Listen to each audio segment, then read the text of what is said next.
How do you feel about the Blue Lives Matter movement in response to the Black Lives Matter movement? I think they're both stupid. Both of them? Both of them. Some topics are hard to approach. There is growing outrage over a fatal police shooting. Either the subjects are inaccessible, Emotional reaction after the acquittal of George Zimmerman. or people are uncomfortable discussing them. So we found those subjects in person, rented a space in Los Angeles, and invited our audience and strangers to come in and ask them anything.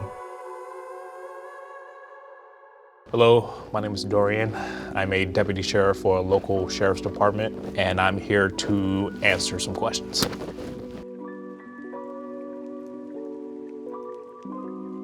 Hi, I'm Emily. Nice to meet you. Nice to meet you. I'm Dorian. Let's jump right into it. Okay, jump right into it. Let's do it. Have you ever driven with your lights on because you had to use the bathroom? No. Come on. No, I've never done that. I have the ability to go in anywhere and say, hey, can I use your bathroom? 10 times out of 10, somebody's gonna say yes. So I've never had to do that. What do you think is the biggest stereotype that you just really dislike? I think the biggest stereotype that makes me upset is that every police officer is aggressive, wants to fight, and doesn't really care about what people are talking about. Like, I am a person who loves Star Wars. I play video games. I have a kid. We're not robots. I have feelings and desires. I have all emotions just like everybody else. Was being a police officer like your childhood dream job? It's funny. When I was a teenager, hell no. But when I was 17, I got robbed. The first person I called was 911, and they didn't come. I grew up in Compton. I grew up in an area where police weren't that, the response times weren't that great.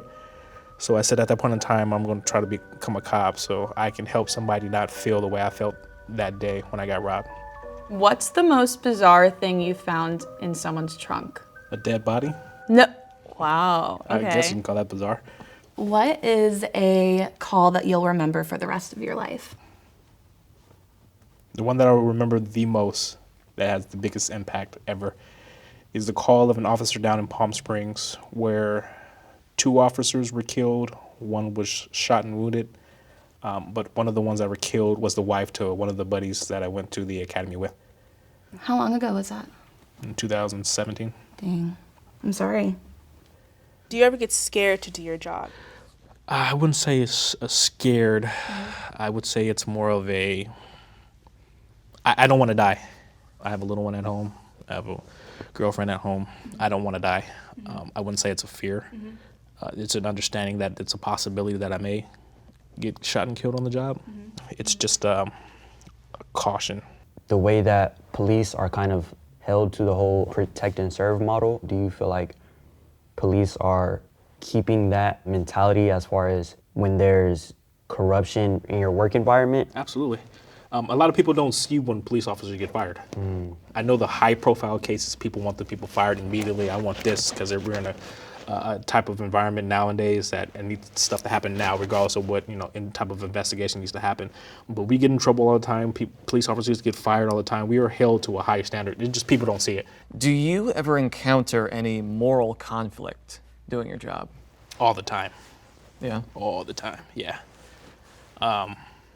Sometimes I'm forced to do something that I don't want to do because I'm bound by law. Now, there have been times where I've taken mothers to jail because they've hit their child. Being that I have to do my job, I had to arrest them. I had that recently. That was one of a moral confliction that I had because I really didn't want to arrest her. How do you feel about the Blue Lives Matter movement in response to the Black Lives Matter movement, when being blue is an occupation that someone chooses and being black is not a choice? I think they're both stupid. Both of them? Both of them. I don't like groupthink.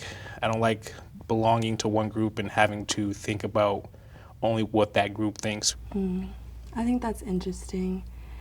I mean, personally, okay, I'm black, so I feel like since being a police officer is an occupation, like at the end of the day, you can go home and take your vest and your badge off, and you're not a police officer, but I'm black all the time. Like, I don't get to take off my skin and say, I'm done being black for the day, so. So you asked me that question, you said that you're black. I'm also black.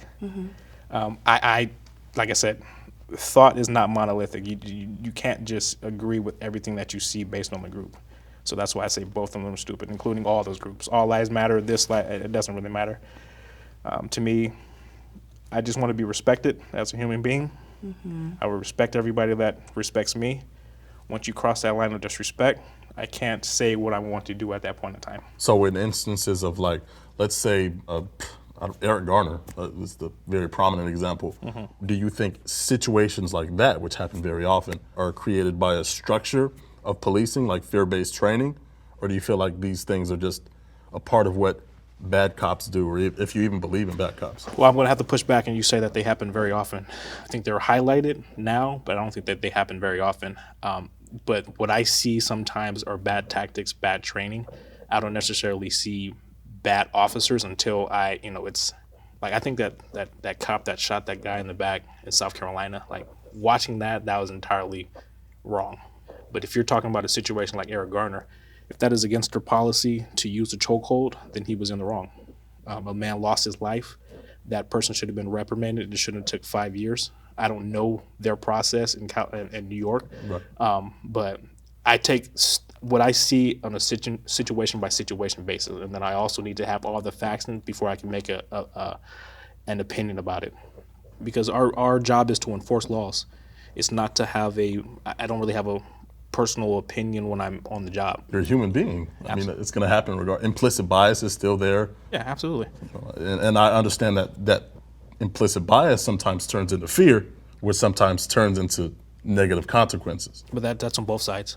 I am assuming this, but I think sometimes when police like pull people over or stop people or just like are interacting with people, they oftentimes perceive the person as a threat. But I think they sometimes forget that those people are also scared. The same way you're kind of wary of the people you're pulling over or stopping or interacting with, we're wary of you in the same way. But what are you wary of? If I'm gonna make it out of this interaction alive, like. Yeah, okay. I hear that so often. I don't know where that comes from. There are racist cops. There are cops that are afraid of black people. Are you aware of that? Or am I aware of that? No, because the people that I work around aren't like that. And if they are, they've never shown me. I absolutely believe that there are racist cops in certain places. I've never come across them. It might hurt for somebody who is a person of color, a black person, Latino person, to hear officers say that, maybe, or it doesn't exist, or it's not real. But who said that? An officer in San Bernardino County explicitly believes that intrinsically black people, poor black people to be specific, are intrinsically more violent and more privy to crime than anyone else. Well, he's fucking wrong. Right. Black people, white people, Hispanic, all people commit crime, and it's not about policing, it's about economics. It has it's just where you grew up. I've had one of my partners tell me that he thought that what black people were is how they were on TV. Right. And it's negative, and I'm like, what the fuck are you talking about? Yeah. So I get that, but I wouldn't say that's the majority of us. That's like I said, even you're saying two people, and two people, sometimes they're gonna have to have their mind changed, sometimes they're not. With respect to police brutality, I personally have had two experiences that have been, let's just say, less than favorable. In Arkansas, I was beat up in handcuffs, and I was 16. No disrespect to your situation, but you would have to tell me everything that happened. Yeah, so it was a fight, a brawl, I believe it was called. I think there was 5 of us fighting each other. Somebody called the cops, situation died down. They arrived on the scene, everybody was in handcuffs.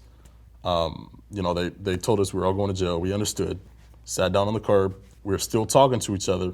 An officer looks at me, tells me to shut up. I then turned my focus on the officer. At the time, I'm still all adrenaline pumped, still riled up. And then I start talking about the officer, like talking about him personally, like attacks. And then with those attacks, he began to get more and more angry. He got in my face, he told me to shut up again. I said no, and then he punched me in the chest, and I said, you hit like a bitch. And he punched me in the face, to which I fell on the ground, all in handcuffs. And from then, he became yeah, now we're not talking anymore, huh? Yeah, now we're quiet, now we shut up. At the time, I thought, okay, I shouldn't have said anything, this is my fault. only later to learn that that was police brutality. And it doesn't matter what I said. It doesn't matter if I was guilty or innocent. That shouldn't have happened. I don't want you to get upset. No, you're fine. Yeah. But what I dislike is when people are on handcuffs and they're talking so much crap. When you're in the wrong, dude, just take the shit that you took. Right. That's why I got here. You're in handcuffs. Just take the lick. Does that mean that you saying something, I should put my hands on you? Absolutely fucking not. People can talk shit all the time. I've been called coon. I've been called Uncle Tom. I've been called a nigger by both black and whites, and I've had my blackness stripped from me. I've heard it all, and like I said, the majority of the time, 9 times out of 10, it goes in one ear and not the other. Right. Yeah. So yeah, that officer is extremely wrong. Should he have gotten fired for that? Absolutely. I didn't necessarily learn anything, but I'm exceedingly glad that there is somebody who is at the same capacity of understanding that I am, because a lot of times these conversations come to a dead end. The fact that you are able to reciprocate and understand and like kind of, you know, have a conversation in general, I am definitely appreciative of, and I appreciate you for being here. No problem. What I want people to do is I want people to treat people as individuals, and then you get to know that person, and then you make a decision about that person. That's not being a cop, that's just people in general. They need to do that. I absolutely agree. Yeah. Thank you guys for watching. Please remember to like, subscribe, comment below any other episodes you want to see, and have a good one.